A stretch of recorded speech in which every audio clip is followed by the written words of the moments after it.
कोई दिन से कितना हमारे गांव अच्छा लगता बहुत दिन के आज हम पैसा कमाने में कितना मेरा रू खुशी कितना गरीबी रहलो गरी चलो देखत मेरा रू का करती है के हजी अरे खोलो ये भाई अजीरा बा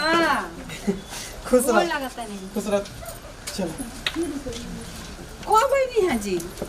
अरे अचानक आवे के पड़ गेल बाय के जानते बड़ छुट्टी मिल गेलो तो कहीं चलो घूमिए चलो तो सब का होता ठीक बाड़ू न हां तो ना दिन हो गेल एको बार फोनो ना करत रही कि हां तनी हाल चाल पूछ ली अरे जान तड़ू कि बाहर में कितना दिक्कत होला इतना कामे में बिजी बनी कि टाइम मिलत रहला फोन करके ऐसे तो कनी चलो अचानक चली मिले ऐसे कनी के सरप्राइज तरह के दे दिया अचानक चल के अरे देख ओकरा खातिर सॉरी तर मान लगे फोन ना करी जय दिन सॉरी के का फोन ना करी ता गोनी अरे पहले बैठी हम पानी लेके आवता नहीं अरे तू बैठ ना तरह के देखला ढेर दिन हो गेल मन करता देखते रही छोड़ ना जरा रुकी पानी लेके आवता नहीं पानी नहीं पी ली ता बतियावा जी अभी पूरा दिन रात सब बा हां लेके बताओ भगवान ऐसा मेरा सबके देश कितना मेरा हमर ख्याल रखेले हे भगवान ऐसा मेरा पा के हम धन्य हो भी नहीं तो ली है पानी पी ली पहले और बताई रास्ता में कोनो दिक्कत ना भेला रास्ता में कोनो टहाई या कोनो दिक्कत ना निकला हम का दिक्कत है कहीं जरा पहिले ले कितना तू सुखा गुलो रो कितना तरह के मोटावा के ये लगोई रहनी अब तू आवते सुखाल कोनो चिंता कर दो का कोनो बात के चिंता ना करी जी बताई देखत न हमरा से पीछे पीछे के आइल मेहरारू सब के गोदी में एगो लाल दे देलन भगवान हमनी के देखत नहीं अरे भगवान के घर में देर होला अंधेर नहीं के ठीक बा मनियो के जिंदगी में खुशी आई तू काहे के टेंशन ले लगल टेंशन ना लीजी टेंशन वाला बात बता टेंशन ना ली रवा बताई मैं ताना मारत रहते सन गांव घर के मेहरारू लइकिन कुल का करी बताई ना नहीं के ना मारत देखी पहले हमारे बात पहले सुनी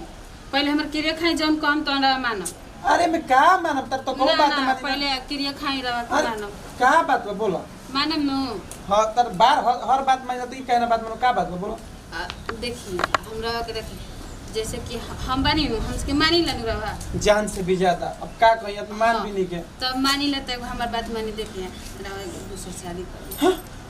ई का कहतड़ू हो तर दिमाग खराब बात तू का बोलतड़ू सुनी ना पहले रह कनी हमर क्रिया खनी नु कि हमर बात मानब अरे कैसे हो सकता हम तार प्यार तू को नहीं की कर सकता हम तारा के नहीं की अपने से एक भी पल जुदा कर सकता दूगो कहां होखत नहीं जा काहे नहीं के जाओ मान लगे काल गुले दोसर मेरा रुई फिर ओकरा में हमर मुंह में तक हम तारा बिना ना जी पाई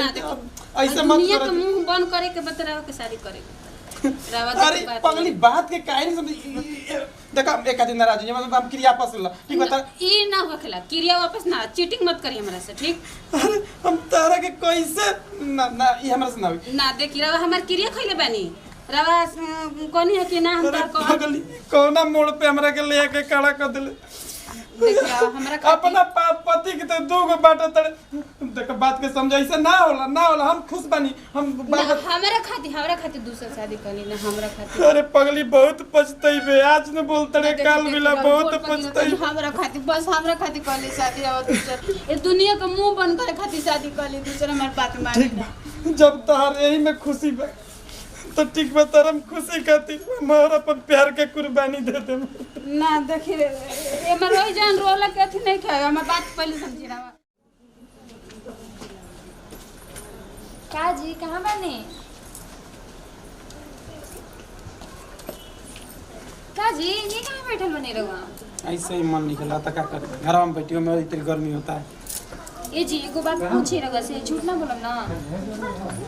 का पूछो काय हाथ हटावत तानी शादी कर तो समय हाथ ना हटाई नी अरे तो का हो गेल तारा हम दुख देतनी मारतनी काटतनी का करतनी फिर सबसे बड़ा दुख चीज ना होला जब से शादी करके आइल बानी जब से हम देखो तानी रहू हमेशा उदास रहतानी ना खुश रहतानी ना अच्छा से खात बानी ना प्रियत बानी और चुपचाप उदास रहतानी तो का करी तार मुंहवा देखत रही 24 घंटा को अब कैसे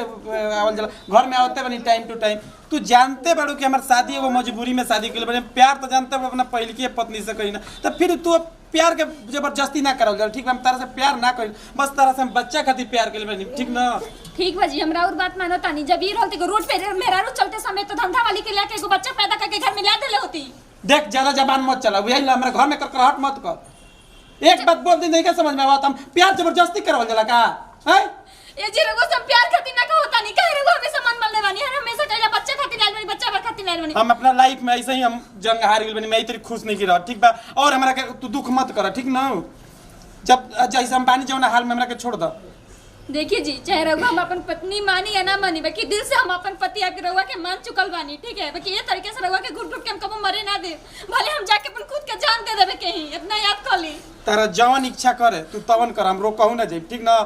आप अभी भी कुछ नहीं के बिगड़ अभी भी तू जा सकत तड़ू ना जी हम रघुआ से हम शादी कर ले बानी हम कबो ना जब रघुआ के छोड़ के तो रह त हमरा जौना हाल में भाई हाल में हमरा के छोड़ द हमरा भी बुलका ना हमरा भी नौटंकी ना कहीं बुझाई ल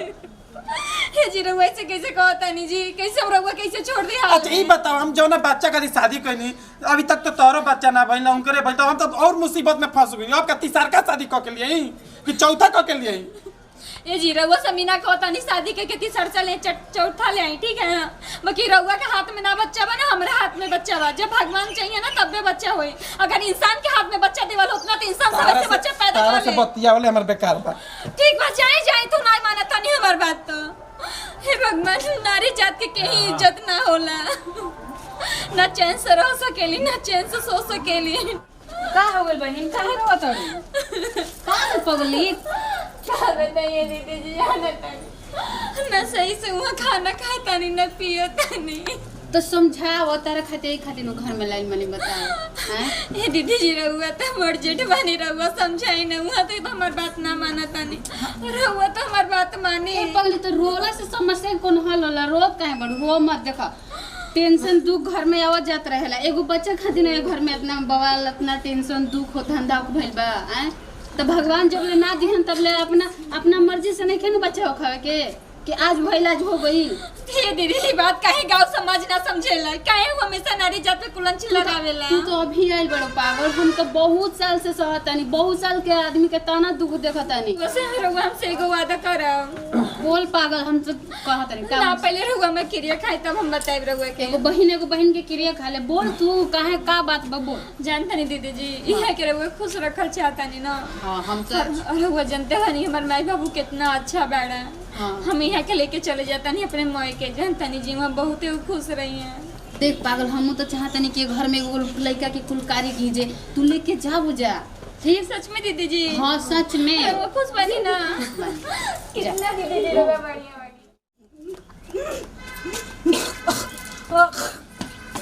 क्या दीदी जी दीदी जी छोटकी देखो ना कपार में बहुत चक्कर आवता पता ना कहाँ चक्कर आवता है देखो ना छोटको ले चल ना हमके रूम में बहुत चली दीदी जी वैसे मौसम की वजह से तबीयत खराब हो जाला देखना छोटकी बहुत सर में चक्कर जैसे ना होता एकदम हाँ दीदी जी जाना तनी मौसम से ऐसे होला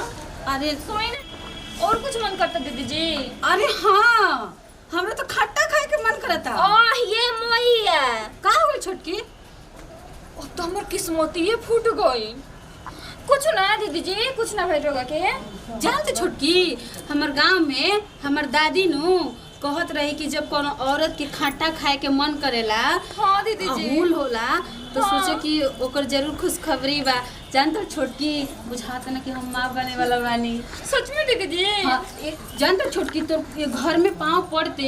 एकदम हमार तो भागे जा गई और सुन ना अगर बाबू ने जन्म लेने तो एगो नाक के नथनी बना दे हाँ दीदी जी हम तो छोटकी हाँ। मम्मी बन जाओ हाँ छोटकी मम्मी आ तू तो देखो कितना तोर भाग के एकदम लक्ष्मी बड़े थे जान जी हमरा खाती ये घर में कितना खुशी आई हम मम्मी तू छोटी मम्मी वहाँ के पापा ना और तो किस्मत खुल गई हमार किस्मत ये फूट गई लाके अरे ना छोटकी का कहत रे कुछ ना दीदी जी कुछ ना लोग आराम करी दीदी जी अब लोग एक काम मत करो ठीक है दीदी जी सब काम हम करब हाँ हमार रानी देखो अब हमरा ना देखो कह दी पापा से उनकर बबुआ के मतलब कि अच्छा चीज लेन खाए के मतलब खेलौना आई ना दीदी जी हमरा गोलगप्पा खाए के मन करत था और कुछ मन करता बा बहुत सारा मन करता लेकिन अभी ना अभी तक गोलगप्पा ना तो कम जोहर खियाई जोहर काबल छोटकी कुछ ना दीदी जी कहता नहीं ना बारिश होता हाँ वो तो बारिश जानते रे बुआ के पापा है नो तो उनको के ना खुशखबरी सुना दिए ना हाँ अब लोग आराम करी दीदी जी माँ बता वो तो पूरा खुश हो जाइए ना छोटकी हाँ ठीक जाए दीदी जी आप आराम हाँ करिए जाते हमारे चक्कर हो तो हमारा हाँ जाए बिस्तर पे हे भगवान ई का कोइला कुलछनी कवत कथा मैं के कुलछनी बना देबे का। अब के घर में और एगो नाटक फिर स्टार्ट हो गेल का। दिन भर तो बुझाते नहीं कि जब देखो दिन मुंह हमार जतरे खराब हो जाता। ना जी बैठी रहो एगो बात कहे के बा। आ सुना तानी जी पापा बने वाला बानी हम मम्मी। का सही में? हां जी। अरे सही बात तो बहुत प्यार खुश मत होखी हम छोटकी मम्मी बने वाला बानी और रउआ तैयार हो जाई चली हमरे में के। का वो मैं बनतिया तो और डबल खुशी हो गई। हम जाते कहां जाता नहीं रउआ कहीं ना जाए पर वो हमारे साथ जाए के बा। कहां जाता नहीं जी? दिमाग खराब है हमें अपन में रह के यार में कहीं चल के चल जी। हमसे शादी कैसे कर ले बानी? अरे तो करो तो शादी के लिए भाई माई बनल बिया वो करे प्लान प्यार कर मैं पहले तो ऐसा कैसा रउआ सोच रहनी त माई बनल बानी त उनकरा साथे रह। तो कतारा साथे रह रउआ के हमरे साथे रह पड़ी इतना याद कर ले। ई कबो नहीं के हो सकत। इहे होई है निया चली कैसे ना होई जी? कैसे रउआ कहत नहीं ना होई? रउआ हमरे साथे चल हमसे शादी कर ले बानी उनका साथे रह उनका तलाक। अरे नागिन अब डस ले हमरा कहते ते जानते कि छोड़ के चल जी ई कबो नहीं के हो सकत। हम वही मेरा से प्यार कइला कबो रउआ उनका भी सोच ली सोचा तानी उनका साथे रह दम उनका साथे हम कबो ना रह दे इतना याद कर दी। रउआ जब भी हमरे साथे रहो और सपना कबो नहीं के पूरा हो सकत बुझाई ना। रउआ भी सुन ली रउआ के भी सपना पूरा ना होई। रउआ जब भी रब हमरे साथे रहो। तोरा से तो हमारा बत्ती जावले ना जाए। की तू तो भेजले आराम आ गइलू मुंह देखावत काबे छोटकी रंग बना लेलू। देखा जबान संभाल के बात कर तारा से बोल सुनी बैठी रउआ जमा संभाल के बोली। अरे तो भइल का हमसे बताइबो। रउआ वादा कइले रहनी ना हमरे साथे जाए खातिर। हां त अपने मर्द समझा दी रउआ हमरे साथे जाए तो जाइबी ना के। ई का कहत रे छोटकी हमने के दोनों जाने। अरे हटी ना छोटकी का कहता नहीं सही कहता नहीं। हम कहीं ना जाई बस ए दुख में हम साथे रहम। हां जब हो जाई तो जहां मन तहां ले चल हमरा कोनो दिक्कत नहीं अरे प्यार वो में सोच भी कैसे लेहली हमसे वादा कइले बाड़ू ठीक है ना और मुंह मोड़ लेहलू तो जान लिया और बच्चा पेट में ही हम मार देवे। ये जी देखो तनी नुका बोलतड़ी हमरा के जब तू वादा करते बड़ो हर बात में तो वादा पूरा कर। हमारा के तो दूध बलि के बकरा हो गेल बनी। हम ना एनिया चैन से रहते ना एनिया चैन से रहते। चली उनिया ना जाए छोटकी बात सुन हमर बहन हरे सुनो आए काहे हमने के घर में ना रहे के दोनों आदमी ना एक घर में दो जनी कबो ना रह सकीला। अच्छा तरह से वादा कइले बनी नु भेजे के हम विदा कर देब हमार बहन बस हमारा के बच्चा के मुंह सोच भी कैसे लेलू चली जे रउआ हमरे साथे चले के का जी चली जी छोटकी क्या होता मेरे घर में? हां छोड़ी देखो चली जी रुक जाए ना कौन तू वादा कर देलो यार कम से कम ऐसे तो ना तारा करे कि तू अपन पति के बांट दे वो कहते हमरा कौन चली जी। दूर भी करत तो हमरा के अपना से। चली जी रह दी रउ ज्यादा नौटंकी हो गई। हे भगवान ई कौन रचना हमार किस्मत में लिख जाला। सुनले बानी कि सबका दिन लौटेला हमार दिन कब लौटेबा प्रभु जी। हमार किस्मत कैसे लिख देला कौना घड़ी कौना टाइम में लिख देला। ये घड़ी तो हमार जब बेटा मिले तो मरद ना मरद मिले तो बेटा ना दोनों मेरी छछने के पड़त है प्रभु जी।